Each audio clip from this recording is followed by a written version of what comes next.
Hi, I'm Dr. Fritz. I'm going to show a few more Tui Na techniques that you can do when the person is supine or face up. One of those is a nice way to start the treatment by making sure that their limbs and their body is in a comfortable position on the table. And so we're going to start with what's called rectifying. This can be done on the forelimbs and then also on the digits, on the fingers and the toes. It's good to use a bow stance. Okay, so you're comfortable and your hips are in line with your arms as a practitioner. So first we're just going to take her wrist and her elbow and just gently stretch.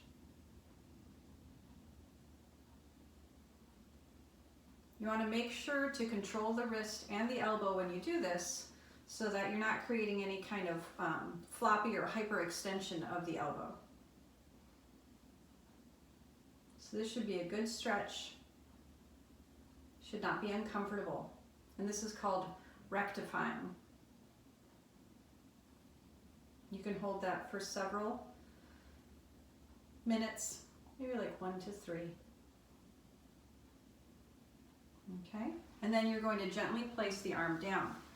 After that, I'm going to hold her hand up. You can rectify each finger. So kind of going through and just a gentle stretch or pull on the finger. If there's a little bit of an adjustment sound, that's okay. You can do this with a pillowcase, or if you have liniment, you can use liniment as well. So you can do that on both arms going side to side. You can also rectify across the body, again taking the wrist and then the elbow and securely stretching diagonally across the patient's body. This will naturally have her shoulder lift from the table and it'll also create a nice stretch. Does that feel comfortable? Mm-hmm. Again, I'm in a bow stance and just using my body weight to give her a nice stretch. Okay, same thing with the legs. You would come to the end of the table. With her, she's a little bit shorter than usual, so I'm gonna come up a little bit, but normally if they're at the end, you'd go to the end of the table.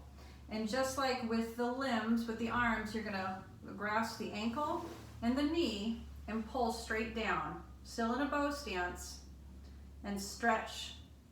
This will stretch from her low back and sacrum and hip down to her knee and then her foot. But you want to hold these joints. You also want to watch the alignment of her hips so that you're not creating any kind of torquing in the knee joint. So it should be a nice stretch.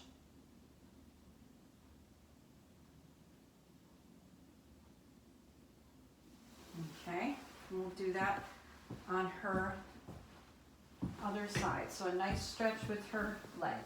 So this is called rectifying.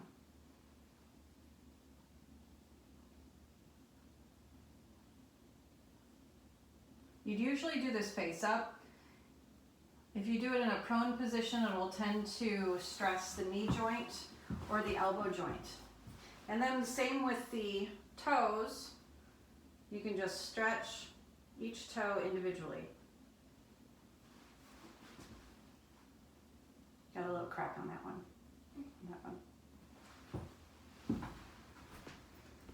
And that is the rectifying technique.